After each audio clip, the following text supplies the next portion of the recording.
Hare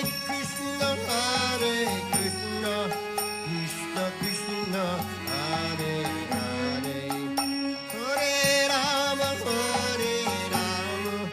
Rama Rama, Hare Hare. Hare Krishna, Krishna Krishna, Hare Hare, Hare Rama, Rama Rama, Hare Hare. Hare Krishna, Krishna Krishna, Hare Hare, Hare Rama, Rama Rama, Hare Hare. Hare Krishna, Krishna Krishna, Hare Hare, Hare Rama, Rama Rama, Hare Hare. Hare Krishna, Krishna Krishna, Hare Hare, Hare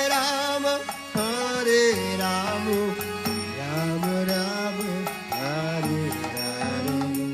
Hare Krishna, Krishna Krishna, Hare Hare, Hare Rama, Rama Rama, Hare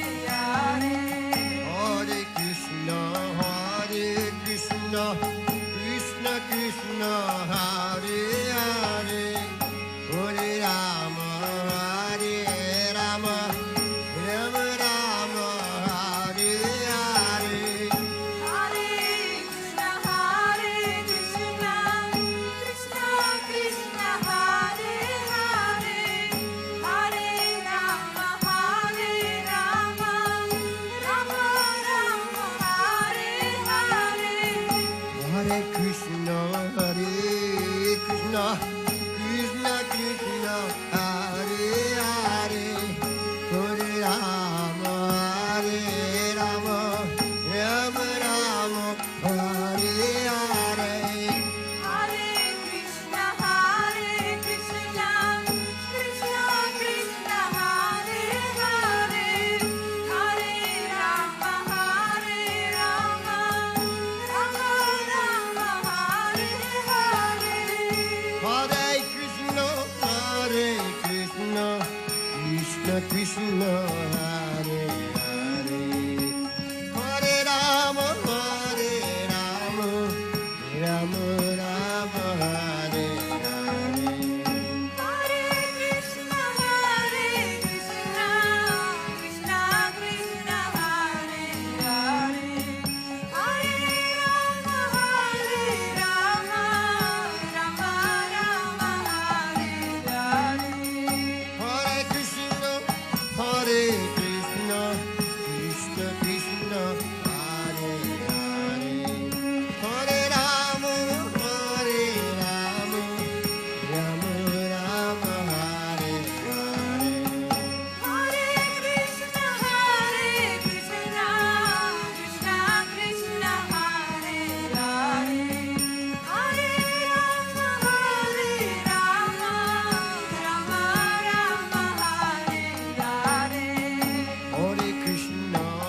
Hare Krishna, Krishna Krishna, Hare Hare, Hare Rama, Rama Rama, Hare Hare. Hare Krishna, Krishna Krishna, Hare Hare, Hare Rama, Rama Rama, Hare Hare. Hare Krishna, Krishna Krishna, Hare Hare, Hare Rama, Rama Rama, Hare Hare. Hare Krishna, Krishna Krishna, Hare Hare, Hare Rama, Rama Rama, Hare Hare. Hare Krishna, Krishna Krishna, Hare Hare, Hare Rama,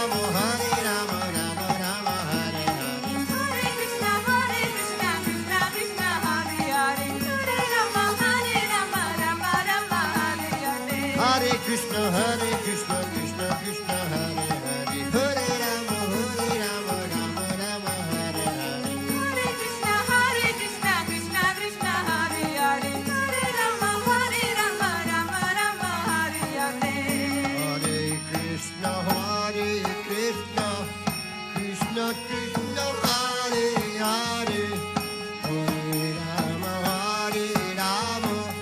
Rama Rama Hare Hare Hare Krishna Krishna Krishna Krishna Hare Hare Hare Rama Rama Rama Hare नमो ॐ विष्णुपदाय कृष्णपृष्ठाय भूतले श्रीमते भक्तिवेदान्त स्वामिनिति नामिने नमस्ते सरस्वती देवे गौरवाणी प्रचारिणे निर्विशेष शून्यवादी पाश्चात्य दिशतारिणी जय श्री कृष्ण चैतन्य प्रभु नित्यानंदा श्री अद्वैता गदाधर शिवासादि गौर भक्त वृंदा जय श्री कृष्ण चैतन्य प्रभु नित्यानंदा श्री अद्वैता गदाधर शिवासादि गौर भक्त वृंदा जय श्री कृष्ण चैतन्य प्रभु नित्यानंदा श्री अद्वैता गदाधर शिवासादि गौर भक्त वृंदा हरे कृष्णा कृष्णा कृष्णा हरे हरे हरे राम राम राम हरे हरे हरे कृष्णा कृष्णा कृष्णा हरे हरे हरे राम राम राम हरे हरे हरे कृष्णा कृष्णा कृष्णा हरे हरे हरे राम राम राम हरे हरे हरे कृष्णा कृष्णा कृष्णा हरे हरे हरे राम राम राम हरे हरे हरिनाम संकीर्तन की जय हरे कृष्ण महामंत्र की जय जगत गुरु शिल प्रभुपाद की जय गुरुदेव महाराज की जय अनंत कोटि वैष्णव वृंद की जय श्रीमद् भागवतम सत्संग क्लास की जय गौरंगा। तो आज हम रविवार के सुबह में श्रीमद् भागवत की कक्षा में आप सब भक्तों का स्वागत है।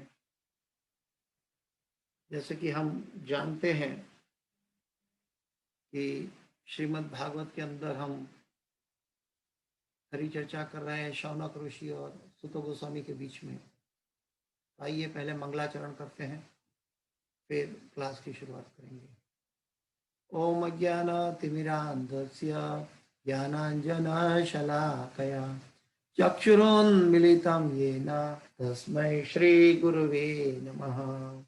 श्रीचैतन्यमनोभीष्टं स्थापितं येन भूतले स्वयं रूप गदा मह्यं ददाति स्वपदान्तिकं वन्देऽहं श्रीगुरु श्रीयुतापदकमलं श्रीगुरु वैष्णवांश्च श्रीरूपं साग्रजातं सगणा रघुनाथान्वितं तं सजीवं साद्वैतं सावधूतं परिजनसहितं कृष्ण चैतन्यदेवम् श्रीराधा कृष्णपादां सगणा ललिता श्रीविशाखान्वितांश्च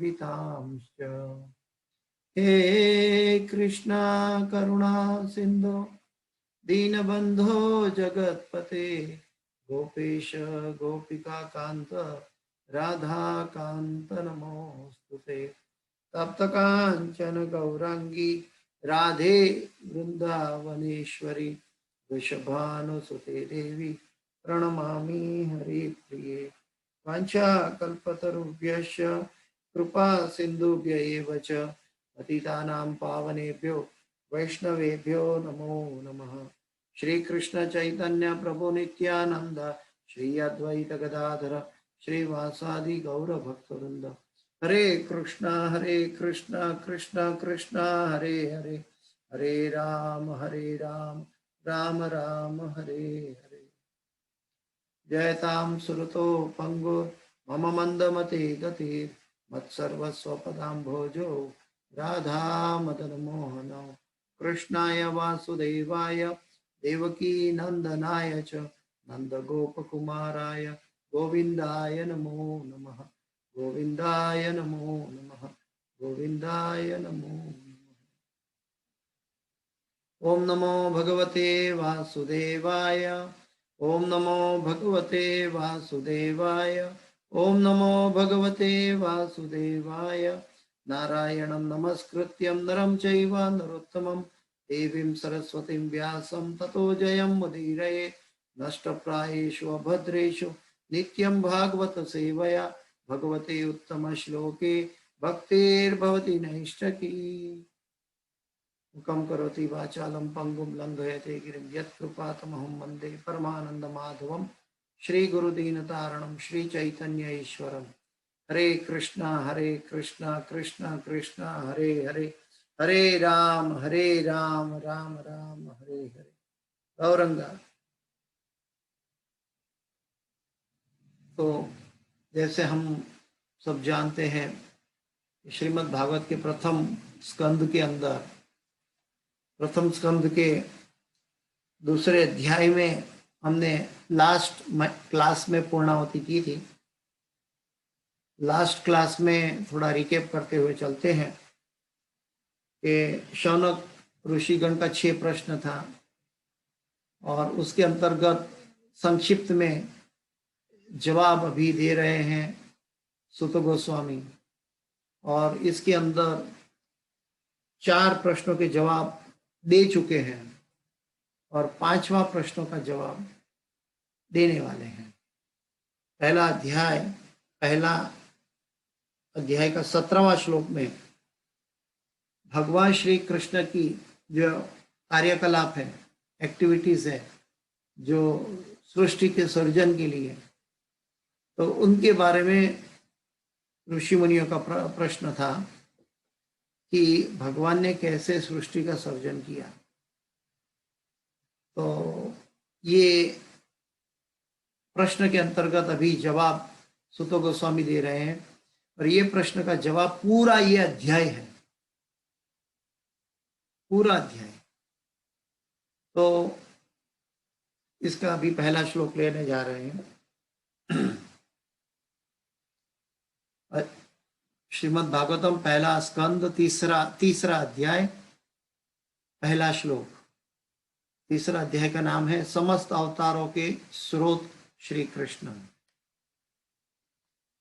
सुत उवाच जगृहे पौरुषं रूपं भगवान् महदादिभिः सम्भूतं षोडश कलमादौ लोकशुश्रूषया। सुत उवाच जगृहे पौरुषं रूपं भगवान् महदादिभिः सम्भूतं षोडश कलाम् आदौ लोकशुश्रूषया। सुत उवाच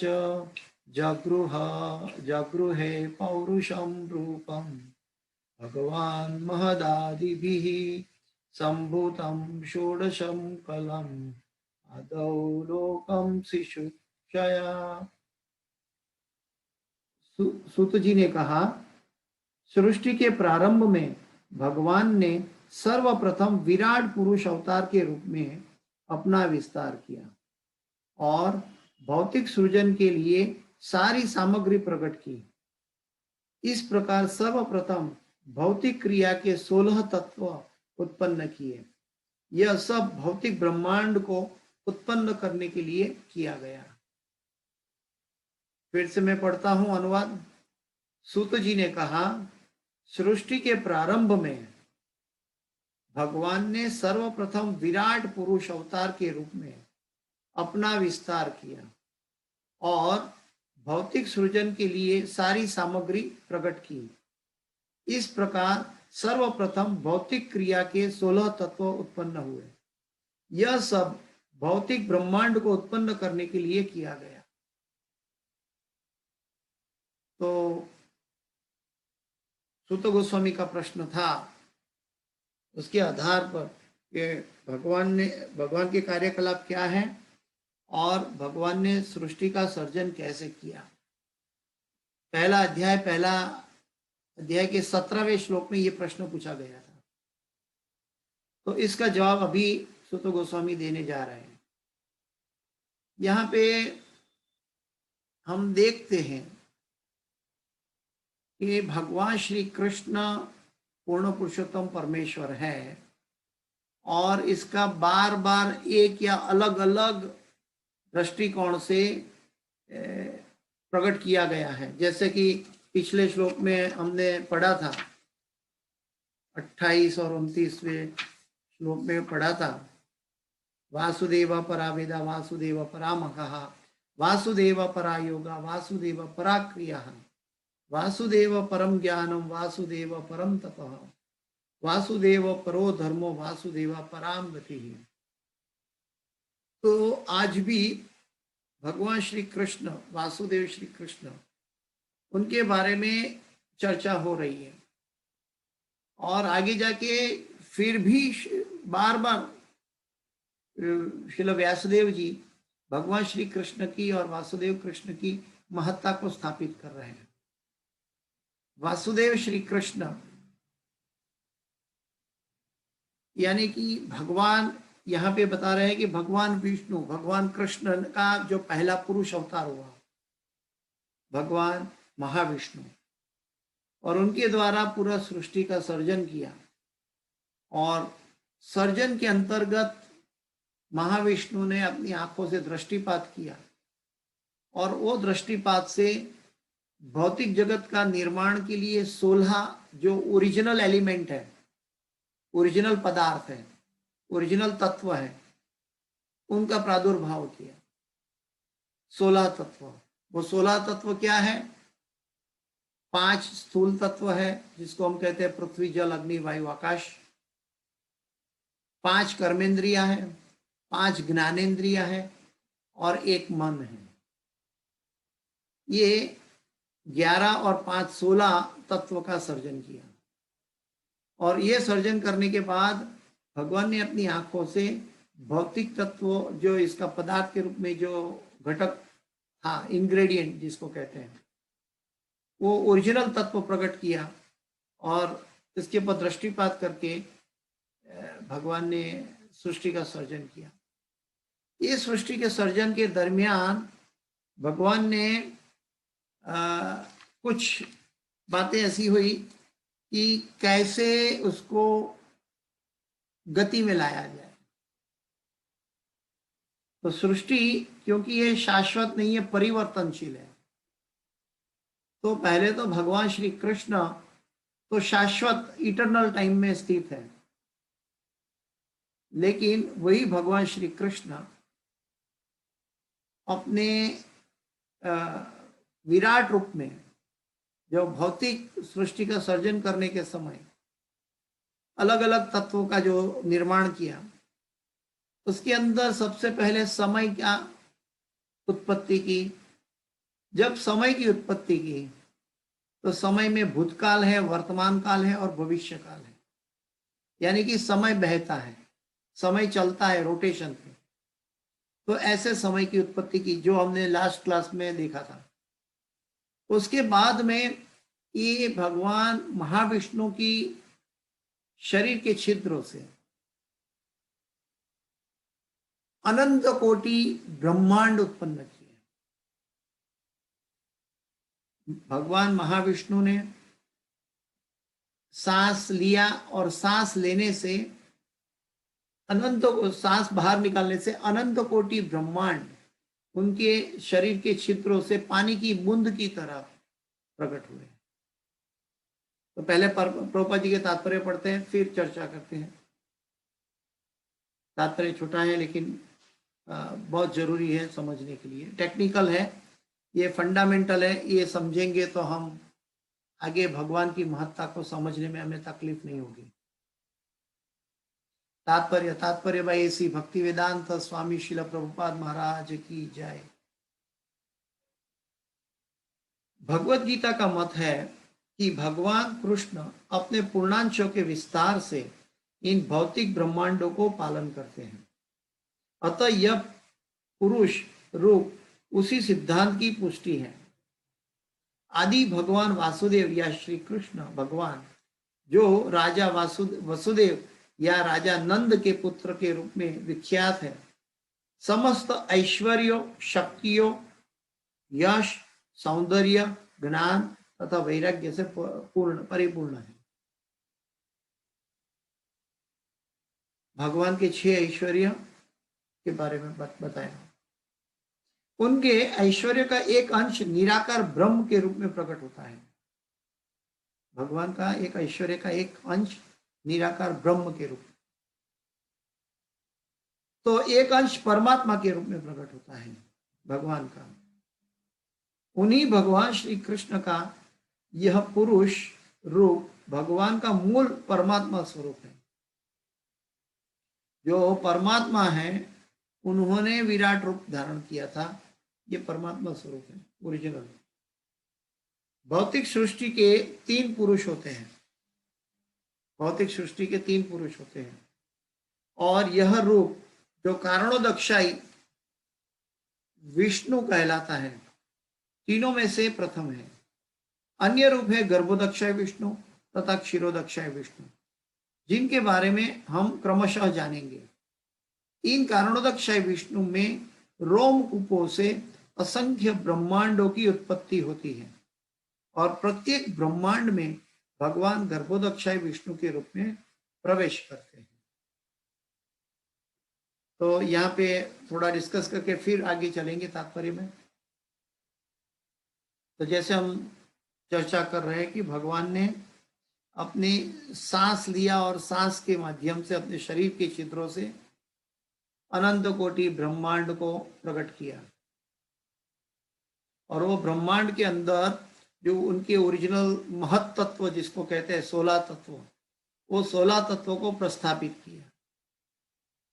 यहाँ पे एक और बात है कि भगवान प्रभुपाद जी ने अपने तात्पर्य में बताया है भगवान के 6 ऐश्वर्य रूप। 6 ऐश्वर्य रूप कौन कौन से हैं जो हमने अभी,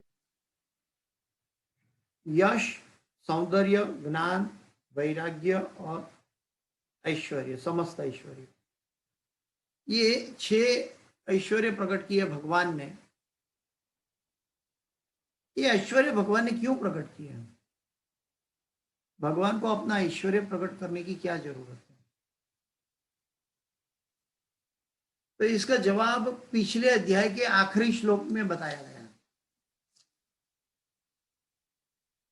उसमें बताया था, इस प्रकार सारे ब्रह्मांडों के स्वामी देवताओं, मनुष्य तथा निम्न पशुओं से आवासित सारे ग्रहों का पालन पोषण करने वाले हैं। वे अभी प्रश्न है, जवाब है, वे अवतरित होकर शुद्ध सत्व गुण में रहने वाले को उद्धार हेतु लीलाएं करते हैं। यानी कि जो जीव शुद्ध सत्व में स्थापित किया है अपने आप को, ऐसे जीवों का उद्धार करने के लिए भगवान ने अपने 6 ऐश्वर्य प्रकट किया, ताकि ये जीव अपने आप स्वयं अपनी इच्छा शक्ति द्वारा आकर्षित हो भगवान की तरफ आकर्षित हो जाए। इसीलिए जो शुद्ध सत्व में है वो भगवान की ओर आकर्षित हो जाएंगे। जो सत्व गुण में है वो भगवान के ये षड ऐश्वर्य के प्रति आसक्त हो जाएंगे। जो तमोगुण में है वो भगवान से ईर्ष्या और द्वेष उत्पन्न कर लेंगे, ताकि वो अपने आप भगवान से दूर चले जाएंगे और भगवान की ईर्ष्या करेंगे, भगवान के ऊपर द्वेष करेंगे। क्योंकि हम भौतिक जगत में भी देखते हैं कि जिसके पास ये ऐश्वर्य होते हैं, थोड़े भी ऐश्वर्य होते हैं, तो लोग उसके प्रति पागल होते हैं, लोग उसके प्रति आकर्षित हो जाते हैं। तो ये आकर्षित होना एक स्वाभाविक जीव की परिस्थिति है। उनके समस्त शक्तियां, अगर हमारे जीव लोग में भी किसी के पास कोई स्पेशल शक्ति दिखती है, लोग कुश्ती देखने चले जाते हैं तो शक्ति का प्रदर्शन होता है। कई लोग जिम में चले जाते हैं अपनी शक्ति का दिखाने के लिए, तो शक्ति के प्रति आकृष्ट हो जाते हैं।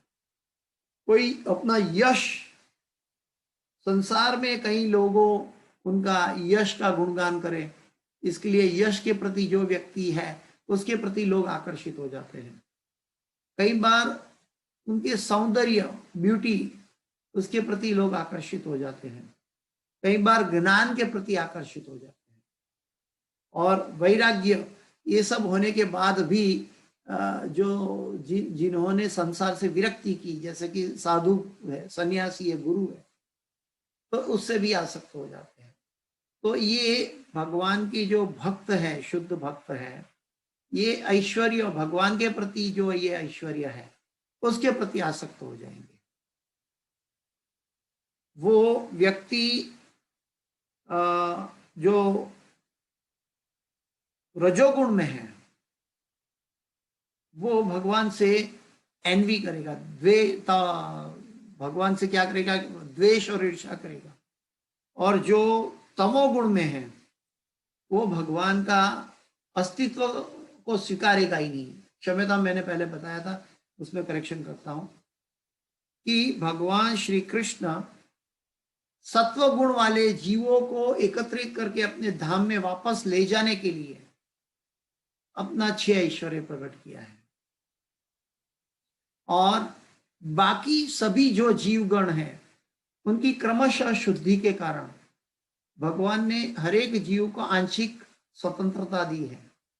और वो स्वतंत्रता का उपयोग करके जब जीव को पता लग जाए कि वासुदेवम सर्वमिति स महात्मा सुदुर्लभ, जब भगवान श्री कृष्ण सर्वस्व है, या तो वर्णाश्रम धर्म की व्यवस्था के अनुसार जब व्यक्ति को पता चल जाए कि अल्टीमेट हमें संसार से विरक्त होना है, तो ये एक क्रम, ये एक कार्यकलाप जो जीवों के लिए कल्याण के लिए है। इसीलिए भगवान ने अपने षड ऐश्वर्य रूप उत्पन्न किए। आगे चलते हैं। ये बहुत टेक्निकल बात है, भगवान जीवों को कैसे आकर्षित करते हैं। भगवान स्वयं जीवों को ऐसा नहीं कहेंगे तुम मेरे पास, भगवान आ जाओ खींच लो, जबरदस्ती खींच लो अपने पास सेवा के लिए, नहीं। भगवान ने जीवों को आंशिक स्वतंत्रता दी है ताकि जीव के अंदर वो इच्छा प्रकट हो, और वो इच्छा प्रकट होने के बाद ये षड ऐश्वर्य के में से कोई भी एक के प्रति भी वो आकर्षित हो जाए, तो भगवान उसका उद्धार कर देंगे। यानी कि विशुद्ध सत्व गुण में, विशुद्ध सत्व, सत्वावलंबी पर सत्व, विशुद्ध सत्व। विशुद्ध सत्व का अर्थ है कि जो भौतिक पदार्थ से परे है। हम सत्व गुण में स्थित हो सकते हैं शायद, लेकिन विशुद्ध सत्व वहां है जहां भगवान श्री कृष्ण है। भगवान श्री कृष्ण के अलावा विशुद्ध सत्व गुण स्थापित नहीं हो सकता, क्योंकि विशुद्ध तत्व जो है वो आध्यात्मिक जगत का तत्व है, दिव्य तत्व कहलाता है। भगवत गीता में यह भी उल्लेख है कि भौतिक जगत निश्चित अवधि के लिए उत्पन्न किया जाता है और फिर विनष्ट कर दिया जाता है। यह सृजन तथा संहार बद्ध जीवों या नित्य बद्ध जीवों के कारण भगवान की इच्छा से किया जाता है। कभी कभी हम देखते हैं हमारा कंप्यूटर सॉफ्टवेयर, कंप्यूटर सॉफ्टवेयर बिगड़ जाता है तो सब कुछ हैंग हो जाता है। कभी कभी वो हैंग हो जाता है तो वो हिलता भी नहीं घंटों तक हमारा कंप्यूटर, तो उसको रिस्टार्ट करना पड़ता है। जब रिस्टार्ट करते हैं तो फिर ऑप्शन पूछता है वो। जब रिस्टार्ट होने के बाद क्या पूछता है कंप्यूटर? ऑप्शन पूछता है कि आपको नई शुरुआत करनी है या पहले जहां से छोड़ा था वहीं से शुरुआत करनी है। तो हम सिलेक्शन करते हैं कि जहां से पिछले छूटा था वहीं से आगे चलना है, तो वो ऑप्शन खुला करके कंप्यूटर ओपन हो जाता है। ठीक वैसे ही भगवान श्री कृष्ण ये सृष्टि का संहार और विनाश करते हैं।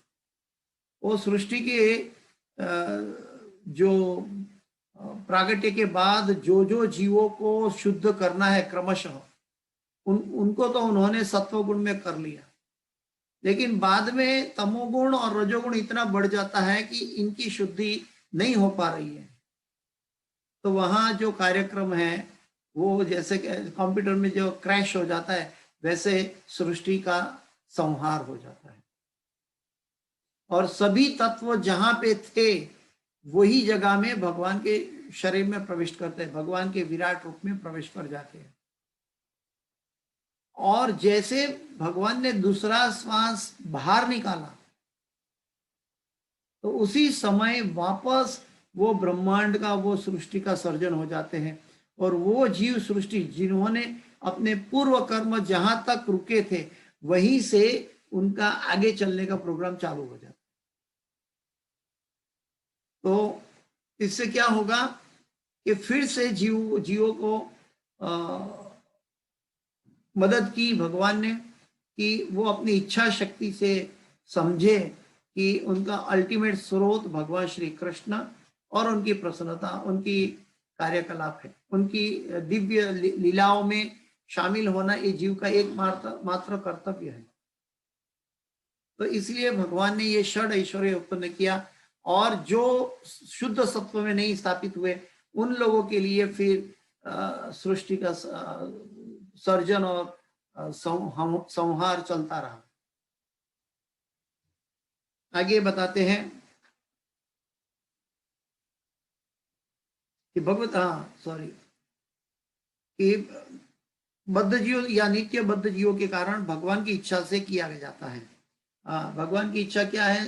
कब संहार, कब सर्जन करना है, कब संहार करना है, यानी कि सृष्टि का सर्जन के बारे में। नित्य बद्ध जीवों में व्यवहारिक भाव या अहंकार होता है जो उन्हें इंद्रिय भोग का आदेश देता है। बहुत इंपॉर्टेंट पॉइंट है ये, यहाँ पे ये टेक्निकल बात है जो प्रभुपाद जी अपने तात्पर्य में बार बार अनेक बार बताए हैं। क्या बताया है कि जो सांसारिक मनुष्य है वो अपनी इंद्रिय तृप्ति के लिए जीता है। वो इंद्रिय तृप्ति एक्चुअल में क्या है? मिथ्या अहंकार का प्रतिनिधित्व है। क्या है? मिथ्या अहंकार का प्रतिनिधित्व। कि कैसे? क्योंकि मैं आनंद लेना चाहता हूं। हम भगवान को आनंद देने की बजाय खुद आनंद लेना चाहते हैं। तो जब खुद आनंद लेना चाहता है तो भगवान ने वो आनंद लेने के लिए हमें इंद्रियों की आवश्यकता होगी, तो भगवान ने हमने इंद्रियों भी दी है। तो ये इंद्रियों के द्वारा जीव अपना आनंद ले रहा है, तो उसको कहते हैं मिथ्या अहंकार का प्रतिनिधित्व। तो इस मिथ्या अहंकार के प्रतिनिधित्व के कारण क्या होता है कि जीव अपनी स्वाभाविक स्थिति को भूल जाता है और उनकी स्वाभाविक स्थिति है भगवान कृष्ण की सेवा करना, भगवान कृष्ण को प्रसन्न करना। ये स्वाभाविक नेचुरल अपनी परिस्थिति है। जीवेर स्वरूप है नित्य कृष्णदास। लेकिन ये स्वाभाविक स्थिति को हमने भौतिक कलमश के अंतर्गत इंद्रियों के द्वारा आनंद लेने की इच्छा करके या तो भगवान से ईर्ष्या उत्पन्न करके हम भगवान से दूर जाने लगे। इसलिए प्रभुपाद जी अपने तात्पर्य में बार बार कहते हैं कि जब तक इंद्रिय तृप्ति में हम पड़े रहेंगे तब तक भगवान की अनुभूति नहीं हो सकती, क्योंकि वो एक दूसरे से विपरीत दिशा है। नित्यबद्ध जीवों में व्यवहारिक भाव का या अहंकार होता है जो उन्हें इंद्रिय भोग का आदेश देता है, क्योंकि स्वाभाविक रूप से उन्हें ये भोग नहीं मिल सकते। स्वाभाविक रूप से ये भोग नहीं मिल सकते, क्योंकि स्वाभाविक रूप क्या है? भगवान की सेवा करना, भगवान को आनंद देना। और यहाँ पे क्या जीव क्या कर रहा है? खुद भगवान की तरह आनंद लेना चाह रहा है।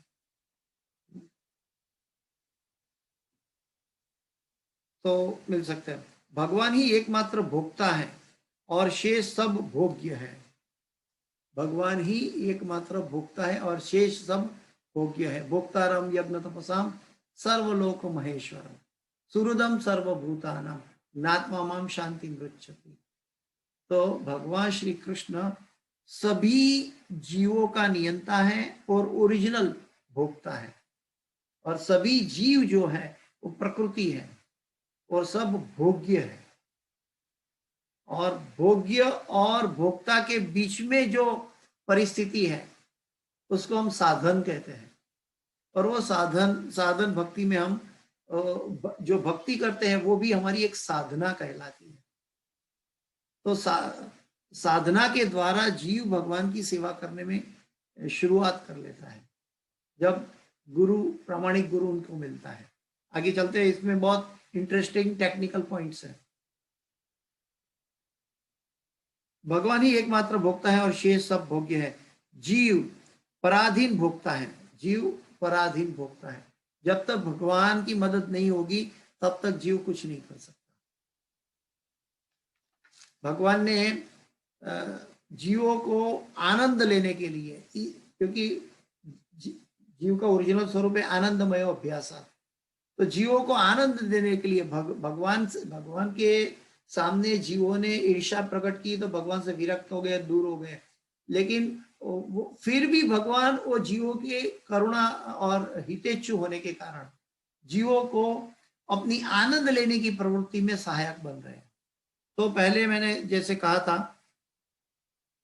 कि सबसे पहले इटर्नल टाइम प्रकट किया था, फिर ब्रह्मांड को पर्टिकुलर जगह में स्थित किया और अपने धरी पर प्रवर्तित किया है, यानी कि उसको अपनी स्थिति में, अपनी धरी में स्थापित किया, यानी कि स्पेस उत्पन्न की। उसके बाद कॉज एंड इफेक्ट, उनका कारण यानी कि कर्म उत्पन्न हुए और कर्म का फल उत्पन्न हुआ।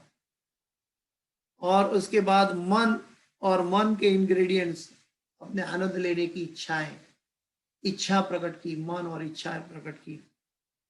और उसके बाद फॉल्स ईगो, मैं खुद आनंद लेना चाहता हूं, वो उत्पन्न हुआ मन के अंदर ताकि जीव स्वयं आनंद ले सके, फॉल्स ईगो। तो उसके बाद 3 भौतिक गुण उत्पन्न किए, सत्वगुण, रजोगुण, तमोगुण, जिनके द्वारा अलग अलग गुण में जीव अलग अलग प्रकार से अपना समय व्यतीत कर सके। सभी जीव को पूरा दिन सभी मौका मिलता है, शुद्ध सत्व में रहना है या रजोगुण में रहना है या तमोगुण में रहना है। तो सभी जीव को ये भी स्वतंत्रता दे दी भगवान ने। और ये सब भगवान अपने विराट रूप से ये प्रकट किया, अपने जीवों की आनंद लेने की जो वृत्ति है उसको पूरा करने के लिए। लेकिन नित्यबद्ध जीव इस स्वाभाविक अवस्था को भूल जाने के कारण ही भोग की इच्छा दृढ़ करता है। बद्ध जीवों को भौतिक जगत में पदार्थ को भोगने का अवसर दिया जाता है। पदार्थ का मतलब है नाशवंत चीज। नाशवंत चीज का उपयोग करने के लिए उनको, जैसे कि हम, एक डॉक्टर होता है और डॉक्टर के साथ पूरे इंस्ट्रूमेंट होते हैं उसका काम करने के लिए, स्टेथोस्कोप होता है, अलग अलग अपना इंस्ट्रूमेंट होता है। लेकिन उनका जो बेटा है सभी 2 साल का, 4 साल का है, तो उनके लिए भी अपने पिता की तरह, ठीक डॉक्टर की तरह बाजार में से खिलौना के इंस्ट्रूमेंट मिल जाते हैं, प्लास्टिक के। तो खिलौना के इंस्ट्रूमेंट मिल जाते हैं और पिता जैसे स्टेटस्कोप लगाता है वैसे बच्चा भी वो स्टेटस्कोप से खेलने लगता है।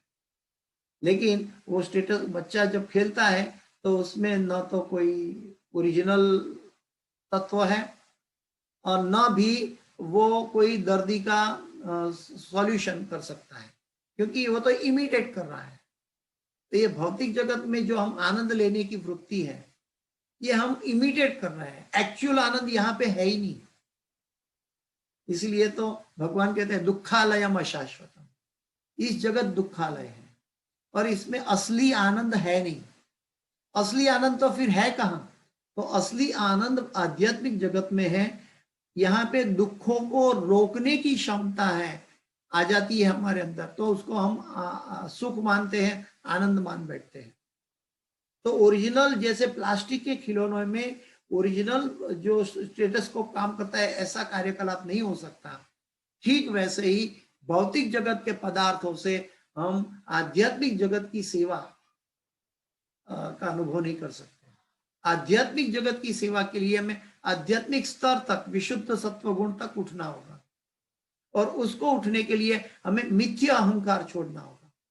मिथ्या अहंकार का जो जगह है, जो फॉल्स ईगो कहलाता है, वो जीव और भगवान के बीच वाला गहरा पर्दा है। और ये पर्दा तब तक नहीं छूटता जब तक जीव भगवान को आनंद देने की वृत्ति शुरू न कर दे। आगे आगे आगे बताया कि बद्ध जीवों को भौतिक जगत में पदार्थ को भोगने का अवसर दिया जाता है, जैसे बच्चे को खिलौना दिया है प्लास्टिक का, किंतु इसके साथ ही साथ उन्हें अपना वास्तविक स्वरूप समझाने का अवसर भी प्रदान किया जाता है, ताकि बच्चे को पता चले कि मैं पिता हूं, डॉक्टर पिता है, उसकी वो माता है, वो रियल डॉक्टर है, लेकिन तुम रिप्लिक डॉक्टर, क्या बोलता है, क्या अंधश्रद्धा से उसको स्वीकार करके उसका इमिटेशन कर रहे हैं। तो इस जगत में हम जो भगवान की सेवा करते हैं, उसकी जब तक विशुद्ध सत्व गुण में स्थापित नहीं होते, तब तक वो भक्ति जो है एक साधन पदार्थ के रूप में रह जाती है। अगर इसके अंदर श्री कृष्ण जुड़ा हुआ है, श्री कृष्ण के लिए की जा रही है, तो वो विशुद्ध सत्व में जाती है। किंतु इसके साथ ही साथ उन्हें अपना वास्तविक स्वरूप समझाने का अवसर भी प्रदान किया जाता है। जो जीव इतने भाग्यशाली होते हैं कि भौतिक संसार में अनेक जन्मों के बाद इस सत्य को ग्रहण करके वासुदेव के चरण कमलों की शरण में जाते हैं, वे नित्य मुक्त जीवों के साथ भगवान के धाम में प्रवेश करने के अधिकारी हो जाते हैं। जो विशुद्ध सत्व में, जैसे लास्ट श्लोक में बताया था कि भगवान क्यों अवतार लेते हैं, तो भगवान अवतार इसीलिए लेते हैं कि वो इस धराधाम में आ जाए और ये जीव जो अपनी पदार्थों में आनंद ले रहा है, वहां भगवान अपना षड ऐश्वर्य दिखाते हैं कि भगवान जो कार्य करते हैं वो और कोई नहीं कर सकता। कोई गिरिराज लीला नहीं कर सकता, कोई अपने आप 16,000 पत्नी में अपने आप को विस्तृत नहीं कर सकता। तो भगवान की जो षड ऐश्वर्य है, कोई बाल स्वरूप में बड़े बड़े असुरों को नहीं मार सकता। तो ये सभी ऐश्वर्य जीवों को आकृष्ट करने के लिए, तो इस धराधाम में भगवान आए तो सबसे पहले आकृष्ट कौन हुए? गोपियां और ग्वाल बाल सखा आकृष्ट हुए। इसलिए तो हम कहते हैं गोपी भर्तु पाद पद कमल है, दास दासानुदास। तो गोपियों ने, ये सब जीवो, ग्वाल बाल सखा जीवो जो शुद्ध सत्व में थे, वो भगवान के इस ऐश्वर्य के प्रति आसक्त हो गए थे। वो गिरिराज लीला में भगवान के साथ निश्चिंत रूप में खड़े थे, तो उनको कोई तकलीफ नहीं थी, क्योंकि वो शुद्ध सत्व में स्थापित हो गए थे। तो ये दूसरे जीवों को भी प्रमाण देने के लिए भगवान ये लीलाएं करते हैं, ताकि सभी जीव खुद व खुद आकर्षित होके अपनी स्व इच्छा से वो भगवान के प्रति जाए। इसके पश्चात ऐसे भाग्यशाली जीवों को समय समय पर सृजित इस भौतिक सृष्टि में आने की आवश्यकता नहीं पड़ती। इसके पश्चात भाग्यशाली जीवों को समय समय पर सृजित इस भौतिक सृष्टि में आने की आवश्यकता नहीं पड़ी। यद्गत्वा न निवर्तन्ते तद्धामो परमम्। तो जैसे ही हमारा शुद्ध सत्व में स्थापित हुए, तो भगवान तुरंत वो जीव का उद्धार करते हैं और अपने धाम में वापस जहाँ पे थे वहां पे उनको स्थापित करके उनकी नित्य लीलाओं में उनको प्रविष्ट करके उनकी सेवाओं में आनंद व्यक्त करते हैं। जैसे एक उंगली आनंद ले रही है अपने शरीर की सेवा करने में, वैसे हम भगवान के अंश होने के नाते हम भगवान की सेवा करके आनंद लेने लगेंगे। कभी ये उंगली ने सोचा है भौतिक पदार्थ की ये उंगली है, कभी ये उंगली ने सोचा है कि मैं स्वयं आनंद ले लूं? वो कभी आनंद नहीं ले सकती। उसका अस्तित्व ही है कि मुंह को खाना देगी या तो मुंह के लिए कमाएगी तो ही वो आनंद ले सकती है। वो स्वयं आनंद लेने के लिए योग्य नहीं है। तो जीव को जब ये अनुभूति हो जाती है कि हमारा जो अल्टीमेट सुख है, अल्टीमेट आनंद है, वो भगवान की सेवा में। किंतु जो जीव स्वाभाविक सत्य को ग्रहण नहीं कर पाते वे इस सृष्टि के प्रलय के समय महत तत्व में पुनः मिल जाते हैं। यानी कि जैसे क्रैश हो गई हार्ड डिस्क तो जहां पे थे वहां पे स्टक हो गए। तो जब महाविष्णु भगवान महाविष्णु ने अपनी सांस से अनंत कोटि ब्रह्मांड उत्पन्न किए, ब्रह्मांड के अंदर जीव सृष्टि उत्पन्न की, सबसे पहले ब्रह्मा जी उत्पन्न हुए। भगवान के नाभि कमल से गर्भोदक्षाई, विष्णु के नाभि कमल से ब्रह्मा जी की उत्पत्ति हुई और ब्रह्मा जी के द्वारा ब्रह्मा जी को मदद करके सृष्टि के महत्त्व दिए भगवान ने और ब्रह्मा जी को ज्ञान देकर भगवान ब्रह्मा जी के द्वारा ब्रह्मा जी को इंजीनियर बना के सृष्टि का निर्माण किया। तो ये वापस वैसे ही चलेगा जो व्यक्ति रजोगुण और तमोगुण में रह जाएगा वो आब्रह्म भुवनालों का पुनरावर्ती न अर्जुन, ये उनका पुनरावर्तन चलता रहेगा। लेकिन माम उपेत्य तो कौन थे या पुनर्जन्म न विद्यते, जो मेरी शरण में आएगा पुनर्जन्म न विद्यते। तो मेरी शरण, भगवान की शरण जो है वो विशुद्ध सत्व है। तो हम तीन गुणों को कैसे लांघ सकते हैं? भगवान का नाम का उच्चारण करके, क्योंकि भगवान और भगवान का नाम अभिन्न है, और भगवान की सेवा करके, भगवान को प्रसन्न करने की इच्छा व्यक्त करके, स्व इच्छा से। ये आर्टिफिशियल नहीं है, ये हमारा नेचुरल पोजिशन है। आर्टिफिशियल जीवन हम अभी जी रहे, जो पदार्थ ये शरीर में जी रहे हैं, इसलिए हमें मृत्यु से डर नहीं होनी चाहिए। जब पुनः सृष्टि होती है तो यह महत्त्व पुनः उन्मुख होता है। इस महत्त्व में भौतिक प्रागट्य की सारी सामग्री विद्यमान होती है जिनमें बद्ध जीव भी सम्मिलित रहते हैं। मूलतः यह महत्त्व 16 अंशों में विभक्त किया जाता है। 16 इंग्रेडिएंट। 16 तत्व कौन से हैं जो हमने अभी चर्चा की? 5 स्थूल तत्व, 5 कर्मेंद्रिय, 5 ज्ञानेंद्रिय और 1 मन। 16 तत्वों में विभक्त किया जाता है। ये है 5 स्थूल भौतिक तत्व तथा 11 कर्मेंद्रिय। यह स्वच्छ आकाश में बादल के समान होता है। यह स्वच्छ आकाश में बादल के समान, क्योंकि बादल का शाश्वत पोजीशन, शाश्वत इम्पोजिशन नहीं है। बादल कुछ क्षण के लिए आते हैं, वो सूरज की ताप की किरणों से पैदा हुए और जब कुछ समय के बाद परिवर्तित हो जाएंगे और चले जाएंगे।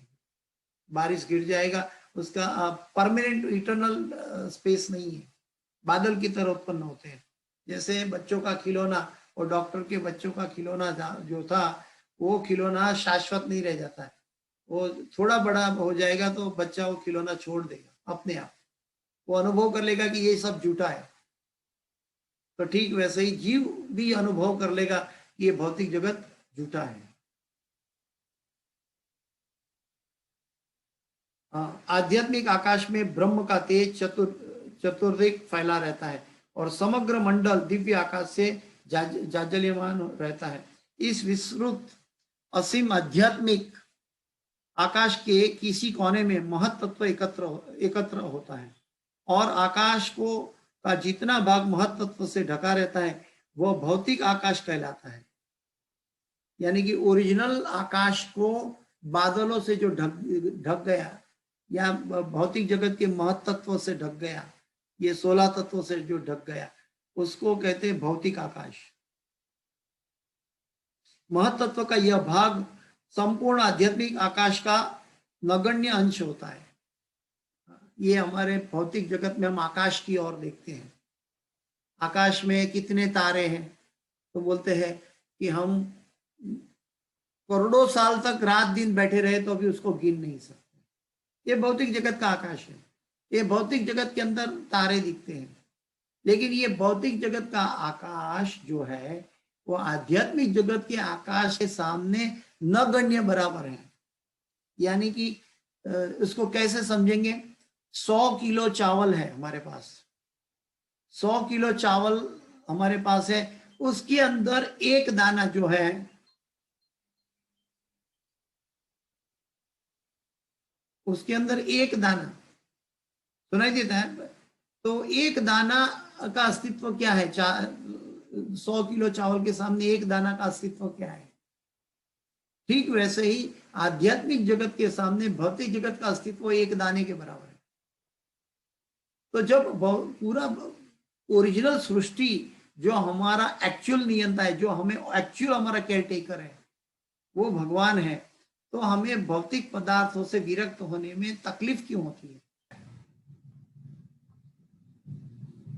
आध्यात्मिक आकाश के किसी के कोने में महत्त्व एकत्र होता है और आकाश का जितना भाग महत्त्व से ढका रहता है वह भौतिक आकाश कहलाता है। महत्त्व का यह भाग संपूर्ण आध्यात्मिक आकाश का नगण्य अंश होता है। इस महत्त्व के भीतर असंख्य ब्रह्मांड रहते हैं, असंख्य ब्रह्मांड रहते हैं। देखिए भगवान की सृष्टि कितनी विस्तृत है, असंख्य ब्रह्मांड, एकांश न स्थितो जगत। भगवान कहते हैं मेरी मेरी एक अंश के द्वारा अनेक अनंत कोटि ब्रह्मांड में चला सकता हूं। एक अंश के द्वारा भगवान सृष्टि का सर्जन करते हैं, एक दृष्टिपात से पूरा महत्व तो बना लेते हैं। ये सारे ब्रह्मांड कारणोदक्ष विष्णु या महाविष्णु द्वारा भौतिक आकाश पर केवल दृष्टिपात करने से उत्पन्न होता है।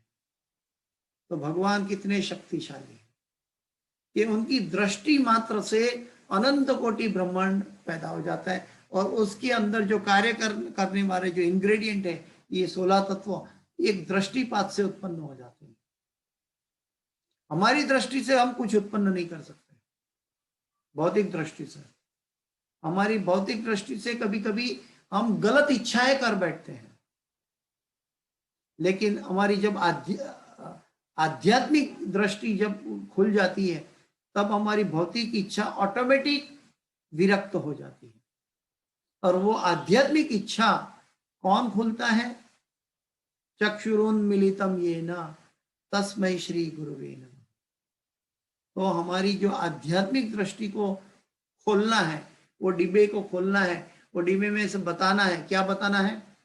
कि तुम ओरिजिनल श्री कृष्ण के अंश हो और श्री कृष्ण की सेवा में लगो। लेकिन आदत पड़ गई है खुद आनंद लेने की, ना ना ना, हा हा हा, ऐसा हमारा जीव का खींचतान ये भौतिक जगत और हमारी भक्ति के बीच में चलता रहता है।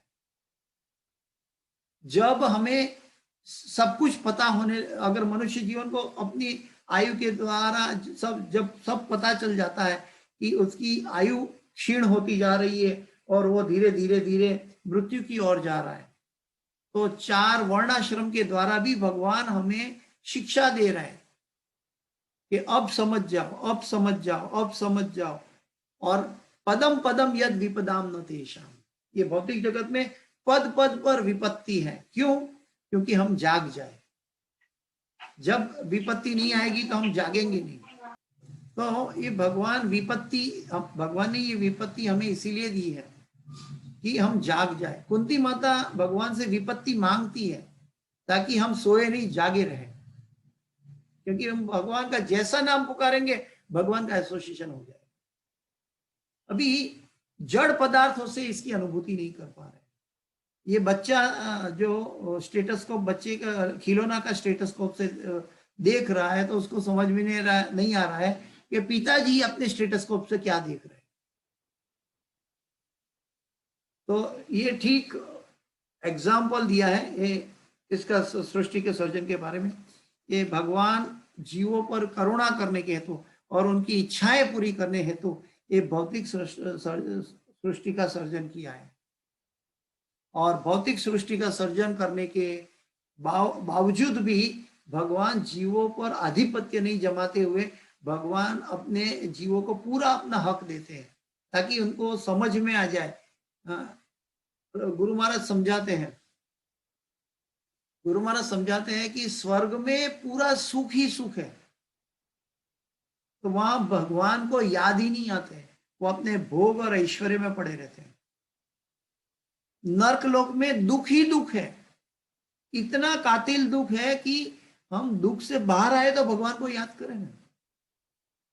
इसलिए नर्क में दुख की यातना इतनी है कि हम भगवान को याद करने का, हम स्वयं से बाहर निकले तो भगवान को याद करेंगे, तो स्वयं से बाहर नहीं निकल पाते, इतनी यातना सहन करनी पड़ती है।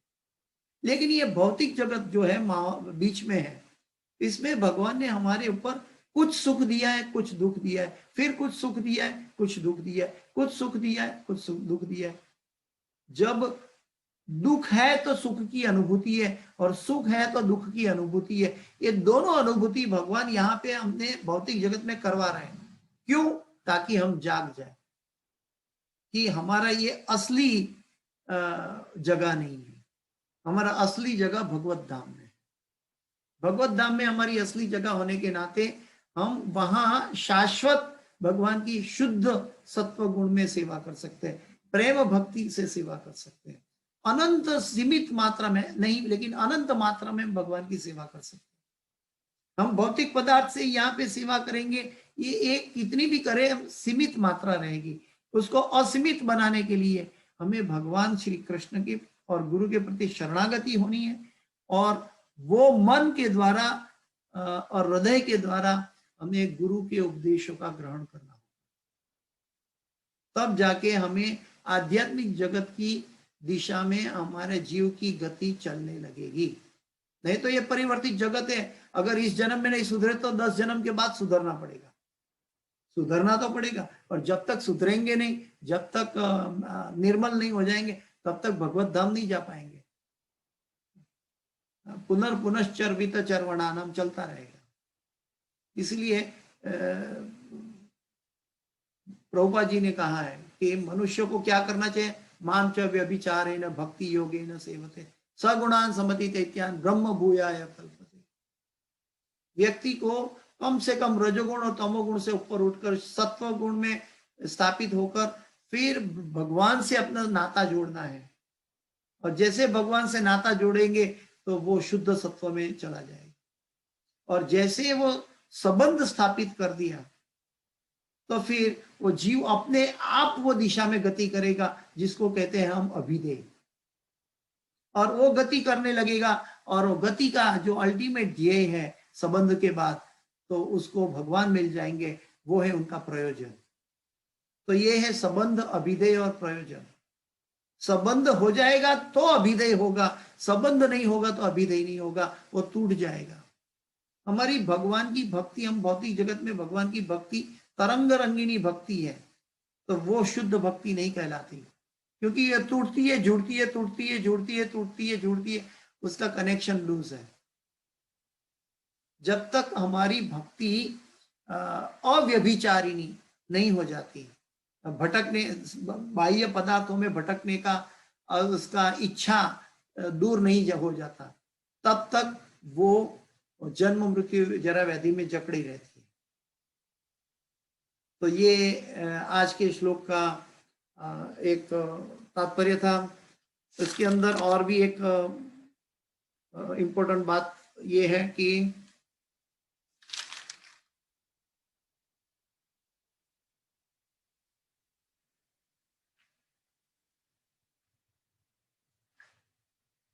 हाँ,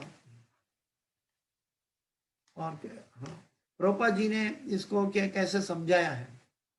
प्रभुपाद जी ने उदाहरण दिया है कि जीव जो भगवान की तरफ गति करता है, उसकी गति की स्पीड कितनी है, एक साइकिल चलाने वाले जितनी। साइकिल की स्पीड कितनी होती है, 10 किलोमीटर 20 किलोमीटर से ज्यादा नहीं बढ़ सकती प्रति घंटा। लेकिन जब वो रास्ते में चलती ट्रक जाती है स्पीड से, वो 60 किलोमीटर की स्पीड से या 70 किलोमीटर की स्पीड से जो ट्रक जाती है, अगर वो साइकिल वाला ने ट्रक को पकड़ लिया तो उसकी गति कितनी हो जाएगी? ऑटोमेटिक ट्रक की जितनी हो जाएगी। तो उस समय क्या होगा कि उसको सावधान रहना पड़ेगा, बिल्कुल सावधानी से चलाना पड़ेगा, क्योंकि उसकी गति बढ़ गई है। तो हम जब भगवान की भक्ति करते हैं तो हमारी गति बढ़ गई है, तो हमें बहुत सावधान पूर्वक भगवान की भक्ति सेवा करनी है, और वो गति बढ़ जाएगी तो हमारी दिशा में गति मिल जाएगी। तो संबंध जोड़ने से, जैसे साइकिल वाला ट्रक को पकड़ के संबंध स्थापित करता है गति का, ठीक वैसे ही जीव को भगवान के साथ अपना संबंध स्थापित करेंगे तो ये परिवर्तनशील जगत में वो स्थित नहीं रहकर भगवान के साथ स्थित हो जाएगा। ये प्रभुपाद जी ने एग्जाम्पल दिया है। ब्रह्म संहिता में भी महाविष्णु के बारे में एक श्लोक मिलता है, यह कारणा नव जले भजति स्म योगा। ये भी श्लोक हम जानते हैं। और एक बात है कि ये सब श्रीमद् भागवत की कथा